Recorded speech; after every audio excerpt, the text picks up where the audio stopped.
Assalamualaikum warahmatullahi wabarakatuh. Waalaikumsalam warahmatullahi wabarakatuh. Bagaimana kabarnya anak-anak? Baik. Alhamdulillah. Sehat semua ya? Sehat. Ya. Sebelum memulai pelajaran siang hari ini, silakan untuk ketua kelas untuk memimpin doanya. Doa mulai. Doa selesai. Amin. Anak-anak. Baik. Masih semangat ya anak-anak ya buat belajar siang hari ini ya? Masih. Ya, karena semakin kita belajar maka semakin banyak ilmu yang akan kita dapatkan. Ya. Sebelum ibu mulai pelajaran, ibu akan mengabsen kehadirannya. Apakah ada yang berhalangan hadir? Tidak. Berarti semuanya hadir ya? Ya. Alhamdulillah. Nah, anak-anak, siang hari ini kita akan belajar mengenai struktur dan fungsi tumbuhan, dimana bertujuan untuk supaya anak-anak dapat mengidentifikasi struktur apa saja pada tumbuhan. Lalu anak-anak dapat mengidentifikasi fungsi dari masing-masing organ tumbuhan. Dan yang terakhir, anak-anak dapat membedakan tumbuhan dikotil dan monokotil. Nah, sebelum ibu memasuki materi ini, ibu ingin bertanya, menurut kalian tumbuhan itu berperan penting dalam kehidupan sehari-hari atau tidak? Iya. Ya. Karena apa? Karena tumbuhan ini dapat menghasilkan oksigen, karbohidrat, lalu protein dan lemak. Kira-kira oksigen itu buat apa? Buat Bernafas. betul. Kalau karbohidrat sebagai sumber energi, betul. Nah, menurut anak-anak, organ pada tumbuhan ini apa saja? Sebutkan. Yuk. Daun, Akar. batang. Daun, akar, batang. Udah, itu aja. Apa lagi? Bunga. Ya, bunga, buah dan biji. Nah, akar ini kita pertama membahas tentang akar ya, anak-anak ya. Mengenai struktur akar pada bagian luarnya. Paling atas ini terdapat ujung. Maksud ibu, pada atas ini terdapat leher akar atau pangkal akar atau nama latinnya kolom. Jadi berfungsi untuk menghubungkan pangkal akar dengan pangkal batang. Selanjutnya di bagian sini terdapat batang akar atau bernama korpus radix. Nah, pada pokok akar ini akan bercabang membentuk cabang akar. Nah, pada cabang akar ini akan terus bercabang membentuk serabut akar atau fibrilla radix. Nah, setelah itu pada bagian ini kelihatan nggak? Kalau nggak kelihatan boleh ke depan. Kelihatan gambarnya? Nah, ini itu merupakan rambut akar atau bulu akar. Nah, tapi pada tumbuhan air jarang ditemukan rambut akar ini. Selanjutnya semakin ke bawah terdapat ujung akar atau apek radix. Nah, ujung akar ini memiliki tekstur yang sangat lemah. Nah, Masya Allah sekali, Allah menciptakan akar ini dengan sangat sempurna, di mana bagian yang sangat lemah ini dilindungi oleh ujung akar. Jadi bagian yang paling ujung itu terdapat tudung yang dapat melindungi ujung akar yang masih muda dan lemah tadi. Selanjutnya menuju ke struktur akar bagian dalam. Nah, pada gambar ini dari luar dulu ya, yaitu ada epidermis. Dari epidermis ini terdiri dari sel-sel yang tersusun oleh sel yang sangat tertutup atau rapat. Lalu pada lapisan kedua yaitu ada korteks. Jadi korteks ini terletak antara epidermis dan stele. Nah, korteks ini terdapat dua lapisan. Pada lapisan luarnya disebut dengan eksodermis, sedangkan lapisan dalam korteks yaitu endodermis. Paham anak-anak? Paham. Nah, semakin ke dalam akan kita temukan yaitu prokambium, di mana prokambium ini semakin berkembang akan membentuk stele. Jadi stele itu merupakan bagian paling dalam dari akar. Nah, setelah itu di stele ini akan ditemukan 3 bagian, yaitu ulur, pentakel, dan berkas pengangkut. Nah, di sini pada akar ini memiliki 2 jenis akar yang sudah tidak asing ya bagi kalian ya. Nah, jenis yang pertama yaitu serabut, biasanya ditemukan pada tumbuhan monokotil. Contohnya apa? Tumbuhan monokotil? Padi. Lalu apa? Rumput. Tuh. Kalau tunggang ini biasanya ditemukan pada tumbuhan dikotil. Apa contohnya? Mangga. Betul. Contoh dari akar tunggang tadi mangga. Lalu ada juga kacang kedelai ataupun kacang tanah. Nah, pada akar tunggang ini masih dapat dibagi lagi.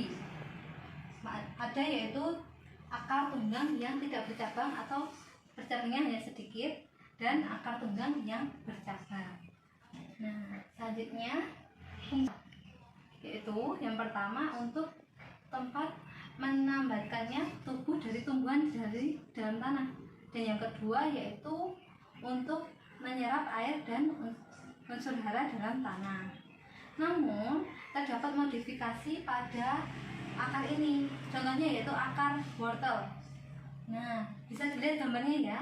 Ini merupakan bentuk dari modifikasi akar yang tentunya memiliki fungsi, yaitu untuk menyimpan cadangan makanan.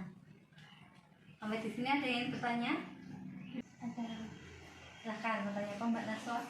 Bu, izin bertanya, kan sebelumnya terdapat tipe percabangan pada akar tunggang. Lalu apa fungsi akar tunggang yang bercabang? Baiklah, terima kasih ya pertanyaannya ya. Nah, kalau anak-anak ketahui, akar tunggang ini dapat berfungsi untuk menyimpan cadangan makanan. Nah, lalu bagaimana dengan akar tunggang yang bercabang? Nah, tadi kan Ibu sudah menjelaskan ya. Di sini ada bagian yang bercabang, maka akan terus bercabang menjadi serabut akar ini.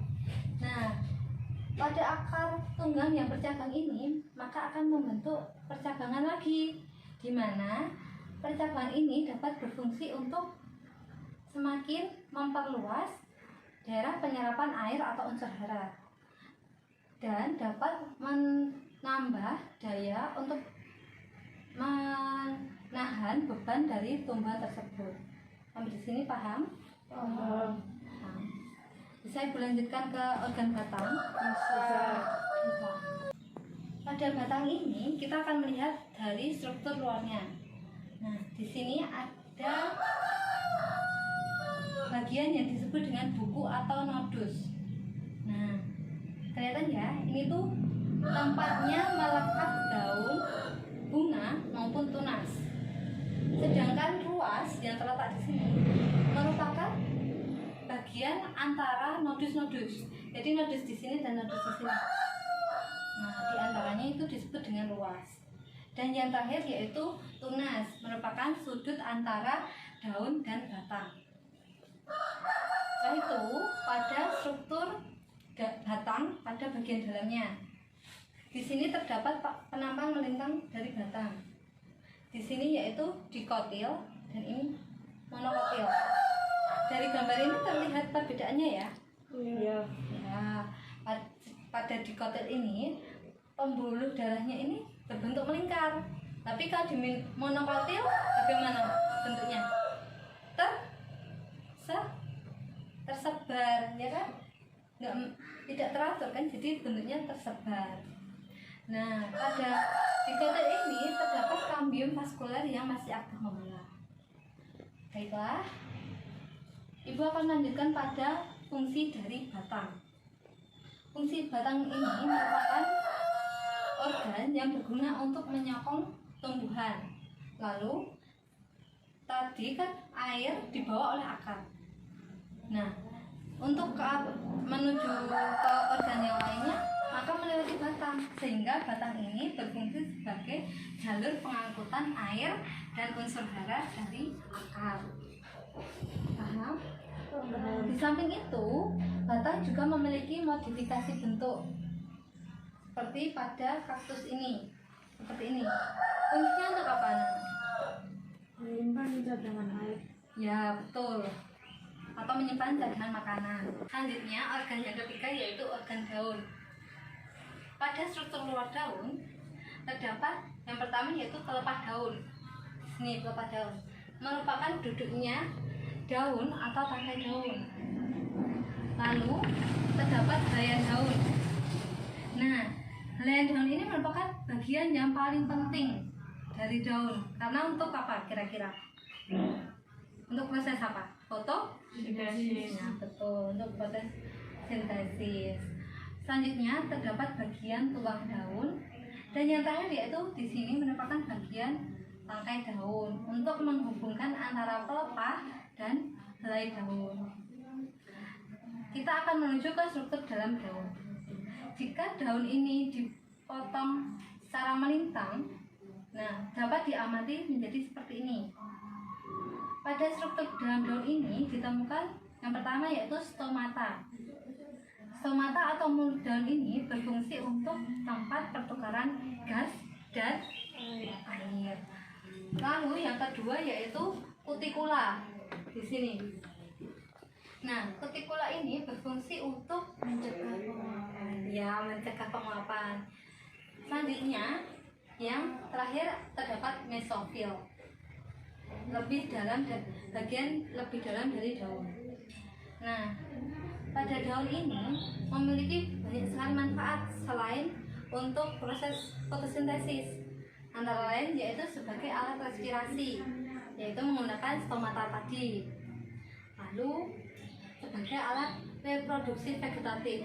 Contohnya pada daun cocok bebek. Nah, jika menggunakan daun cocok bebek itu, tunasnya dapat menumbuhkan daun yang lebih banyak. Lalu pada proses transpirasi. Pada proses transpirasi ini menggunakan kutikula. Dengan kutikula maka proses penguapan pada daun ini akan lebih terjaga karena penguapan di atas permukaan daun akan lebih banyak daripada di bawah permukaan daun. Dan yang terakhir yaitu berfungsi pada proses gutasi, di mana gutasi ini merupakan proses munculnya titik-titik atau uap air pada permukaan daun. Paham anak-anak? Nah, selanjutnya pada daun ini memiliki beberapa bentuk. Kira-kira bentuknya apa aja? Sejajar, Ya, sejajar. Lalu menyirip, menjari. Sejajar, menyirip, menjari. Apalagi? Melengkung. Nah, namun ini pada dikotil dan monokotil memiliki bentuk yang berbeda. Jika di dikotil seperti ini namanya menyirip dan menjari. Jika di monokotil apa ya? Melengkung, ini melengkung dan sejajar. Ibu lanjutkan ya. Ada organ bunga. Tentunya banyak yang suka bunga ya di sini ya. Ya, banyak yang suka bunga loh. Nah, pada bunga ini merupakan organ generatif pada tumbuhan, dimana biasanya bunga memiliki warna yang menarik. Nah, gunanya untuk apa kok warnanya bunga ini menarik? untuk menarik perhatian lebah. Ya, jika terdapat lebah yang hinggap pada bunga, maka terjadilah proses penyerbukan. Biasanya bunga ini memiliki dua alat, yaitu perhiasan bunga dan alat reproduksi. Nah, di sini terdapat gambar bunga dengan bagian-bagian yang sudah ditunjukkan ya. Tapi belum ada nama perbagian ini apa gitu. Nah, Ibu ingin meminta tolong pada kalian, apakah ada yang bisa mengisi bagian dari setiap bunga ini? Jadi nanti anak-anak tinggal menempelkan nama dari masing-masing bunga itu ke sini. Ini udah ada nama perbagiannya. Jadi anak-anak nanti tinggal menempelkan sesuai pada bagian yang benar. Ada yang bisa? Saya Ya, silakan.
Sudah semua ya.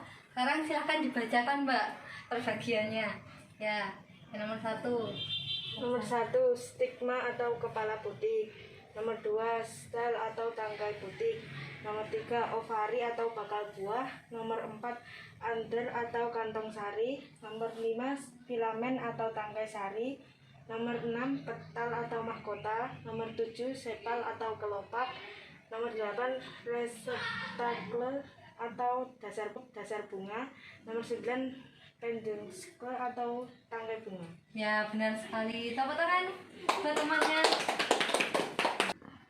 Nah, dari beberapa bagian ini, secara umum bagian bunga dibagi menjadi 2 tadi, yaitu perhiasan bunga, contohnya tangkai, kelopak, dan mahkota bunga. Sedangkan alat reproduksinya yaitu benang sari pada kelamin jantan dan putik pada kelamin betina.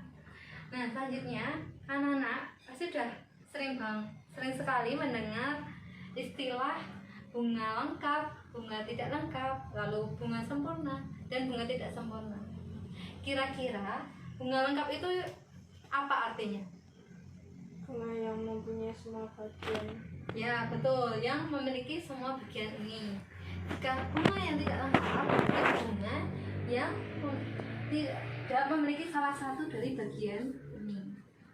Lalu untuk bunga sempurna, apa itu bunga sempurna? Bunga yang memiliki kedua kelamin ini, yaitu memiliki benang sari dan putih. Sedangkan bunga tidak sempurna hanya memiliki salah satu saja, yaitu hanya memiliki benang sari saja atau putih saja. Sampai sini paham? Paham. Nah, ini contohnya untuk bunga lengkap itu ada bunga bawang, lalu ada bunga sepatu, lalu bunga tidak lengkap ada bunga kamboja dan bunga kelapa. Cukup mudah ditemukan kan di sekitar kalian. Dan untuk bunga yang sempurna, contohnya apa ini? Bunga apa?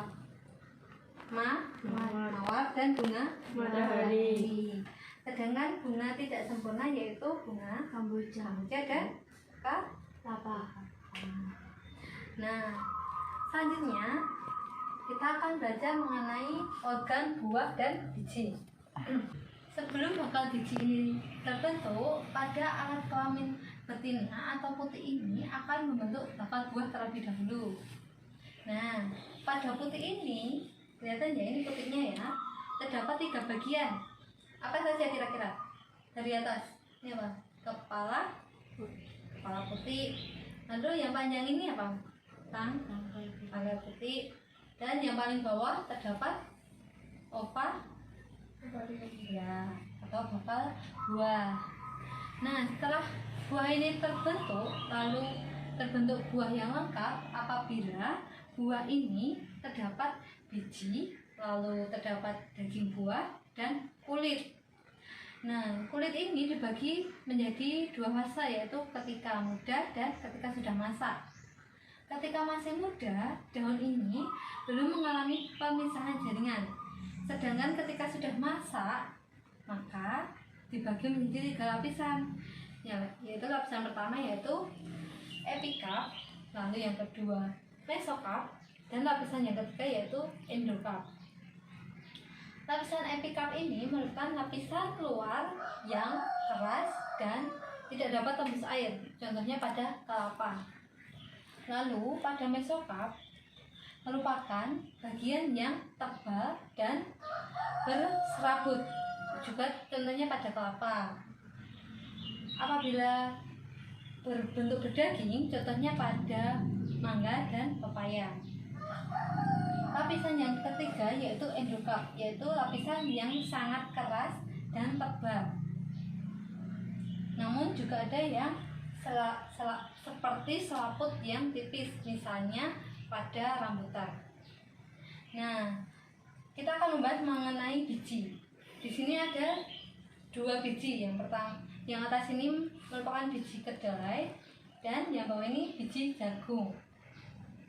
Kira-kira biji mana yang dikotil? Yang kedelai atau jagung? Jagung. Yang kedelai, betul. Karena apa? Karena tumbuhan dikotil itu ketika mengalami percambahan maka akan membelah menjadi 2 lembaga. Seperti ini, menjadi 2 ya. Nah, sedangkan pada jagung ini masih tetap atau tidak mengalami pembelahan.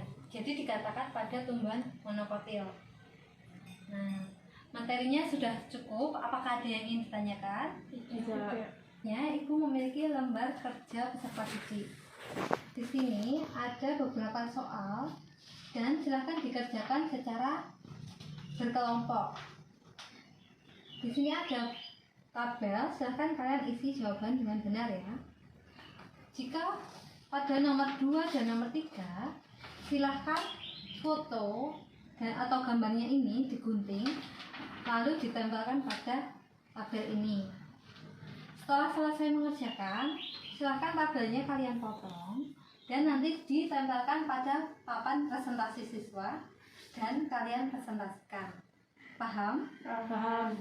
Ibu beri waktu 10 menit cukup? Cukup. Nah, silahkan dikerjakan.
ditempelkan di sini ya. Nomor 1 paling atas, lalu nomor 2 dan nomor 3. Makanya nomor 1 ditempel.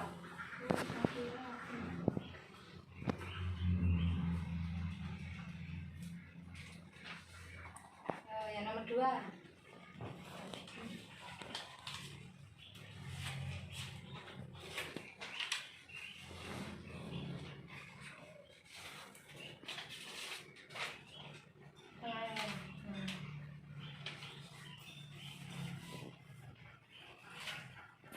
Yuk, nomor 3.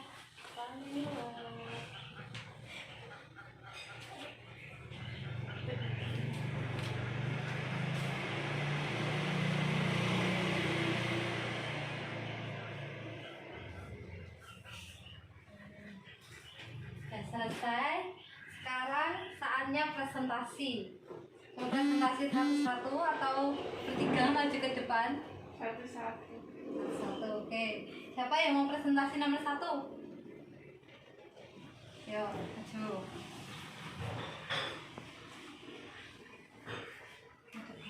Perbedaan tumbuhan dikotil dan monokotil. Jumlah keping biji. Tumbuhan monokotil berkeping 1, tumbuhan dikotil berkeping 2.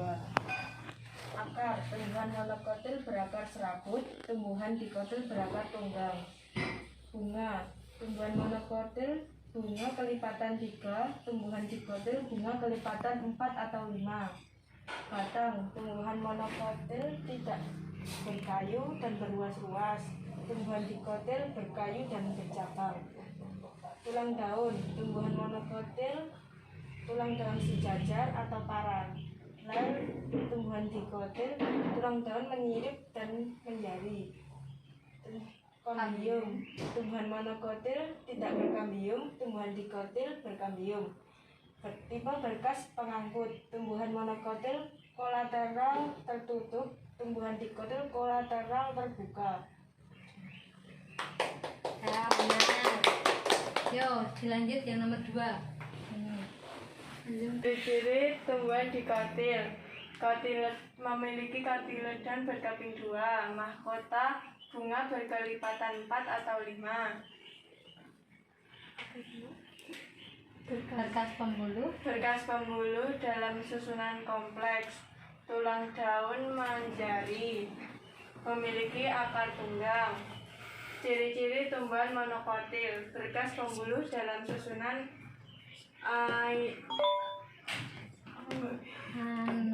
anoin.